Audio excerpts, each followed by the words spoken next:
Hi everyone, Sandra Duran Wilson here, and welcome to this YouTube edition of Mixed Media Soul Sparks. I've been bringing you different ideas to jumpstart your mixed media now for a couple of years, and I'll be popping in with some new videos here and there. And this is one I'm really excited about because I got my start in writing. Our first book was on image transfers, and it's still one of the most popular books. But what I'm going to be sharing with you here is kind of a shortcut to transfers and a way to use up a lot of old cards or postcards that you might have. I know I've got like a whole folder of them, so I'm not quite sure where they all came from. But sometimes I get these kind of cards, solicitations, and they send you a card for, I don't know, some donation. But I want to show you how we're going to make them our own. And look at this one. We're gonna do this kind of cool painting on top of the card. So let's start with that one. So this is a regular postcard like this one. I'm going to use the Arizona one. And what I'm going to do with that is I'm going to first just scuff up the surface of it because I'm going to be painting on the front of this. Now, this is someone's photograph, but this card is probably from the 70s, so I don't even know if that person's, or that business, the business is still around. But what I'm going to be doing is painting over this enough to where you're not going to see the original image. However, if you have a card of another artist or photographer that you're using, you do want to give attribution to that artist. So we've got this. Let me get a piece of paper here. And I'm going to be using acrylic inks. You can also, not inks, but paints. You could use inks. You can use pens. And if I wanted to come in here with, let me get a different color going on in here. This is, let's get some red. I'm going to kind of paint over what we have going on here. So let me get this brush. So rather than trying to change everything, I'm just going to come in here and paint over it. And if you're going to build up layers, start with your first layer of paint being fairly thin, because you don't want a really thick layer. You want this first layer to really kind of soak in to the paper. And I want to keep it translucent enough to where I can kind of see what's going on behind there, because I want to build up these layers.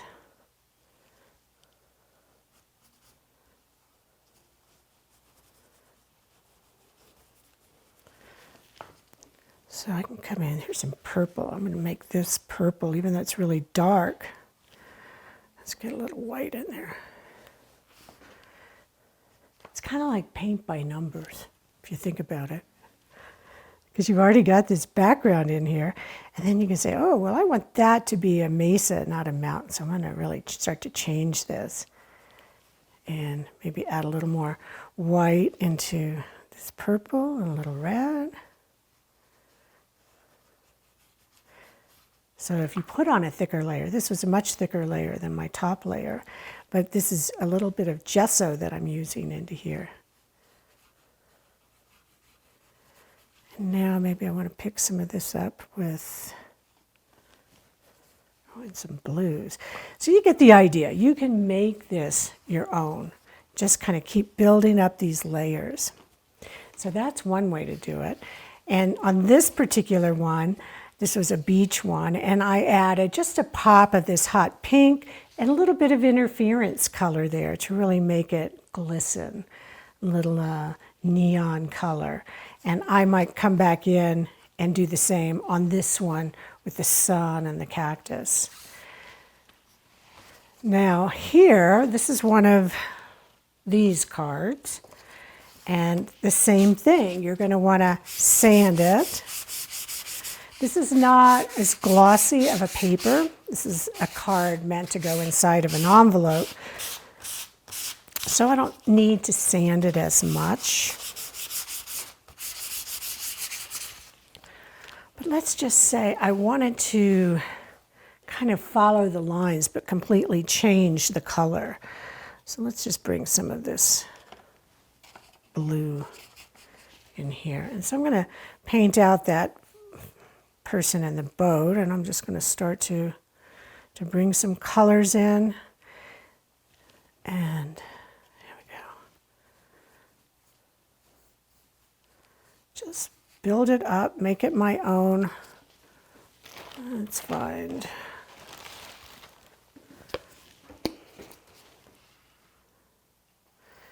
Whatever colors you want to use, it doesn't really matter. I'm going to make something really wild here. So I've got some yellow. I'm going to come in with some more greens, and I could also add some other blues and browns and come back in with my trees. If I wanted to use some alcohol on there, create some texture, I can do all of these things. Wipe some off.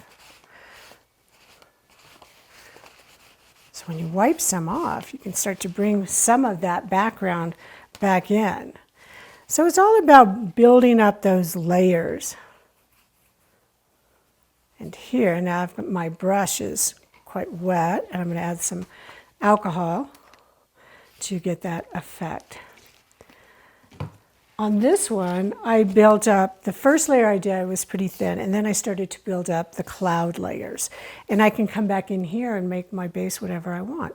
So I've got these little cards, and make them your own. You could still use it as a card. But I want to show you, it's just going to wipe that off. Yeah, feels more like water. So this is what I want to show you next. This is kind of what I was talking about as far as the image transfer, because what I'm doing is I'm taking this postcard, and first I'm going to do the same thing, scuff it up a bit, not much, because I want to keep this imagery. I don't want to lose that imagery. And then I'm going to come back here and I'm going to start to peel the back paper off. Okay, hardest thing, you know, is getting that first part started. You can use a little knife. There we go. Oops. I tore it a bit, but so you see, this is pretty thick. This is that thick part of the postcard. You want to be careful. Got a very thin piece here.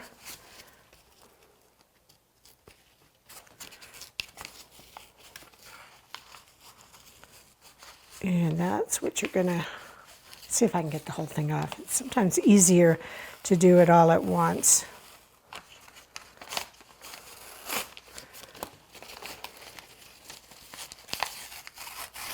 All right. It's a little thicker down here, but I'm not going to worry about that.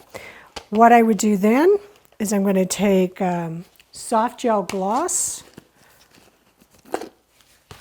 use my knife, and I'm going to spread a layer of the gloss onto the front of this. I want a nice thick layer. So you know that this gel, it's white when it's wet, but when it dries, it's going to be clear. So you might want to put it thick enough to where you can't really see through it, that it's thick enough. And you can also see if you have any holes, meaning there was an area that was really blue, so I knew I didn't have enough gel. So once I get that on, I set that aside, let it dry. And it might take it, I don't know, it might take it all day to dry. Today, who knows? Depends on your weather. So this is one that I have finished, and I put the gel on the front. This is what I'm going to do on the back now. I'm going to take water, and I'm just going to spray it onto there, and I'm going to start to rub off that last bit of paper. So for those of you who are used to doing some of these, this is like a skin that you're making. And we're rubbing off this bit of paper. And I'm not going to sit here and rub it all off, but I just wanted you to see. Now over here, you can see where I have rubbed off the paper. There's still some of it left. This I haven't even started to rub it, but when I get it wet, you can see the difference. So here, there's still a little paper. Here, there's a lot of paper. And I would just, let me put this down flat. I just kind of roll it off, if you can see that. This is why it's important to really let that gel dry, because if you try and do this too soon, you're going to make a mess. So really let it dry overnight. And if for some reason the next day you look at it and it's still a little white, then let it keep drying until that gel is completely clear. Now you don't have to take off every bit of the paper, because I'm going to show you, this part I have painted on the backside. This is that pink. Now if I took, let's just take right in here, and I can paint the backside. So when I flip it over, I'm getting this pink color on the front. It reminds me of these very old hand-painted photographs. And I could alter the sky. I can just alter a small amount of it. Or I could not add any paint at all and put it onto a surface that this is some of the same colors, that when I take that off, maybe that color is going to appear through the background. The same when I get the paper off of here. So when I get it to the place where I'm happy with it, then I would use the soft gel gloss to just adhere this onto my panel. And those are the steps for making these really fun altered postcards. So I hope you enjoyed today's little lesson. And please take a look at my website for other self-paced courses that you can take. Also, if you are looking for in-person workshops, I have those listed on my website as well. So thank you for joining me. Please join our private Facebook group for Creative Awakening Community and post your work, and I'll see you next time.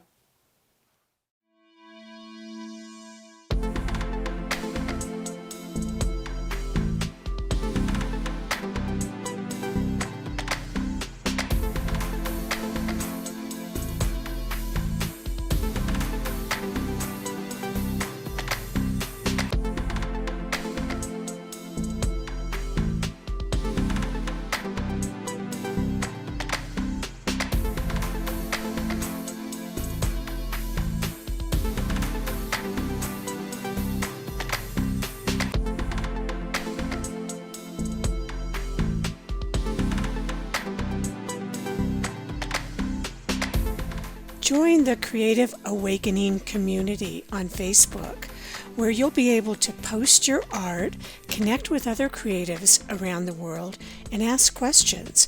Use the hashtag #MixedMediaSoulSparks when posting your work on social media. Thanks for joining me, and I'll see you next week.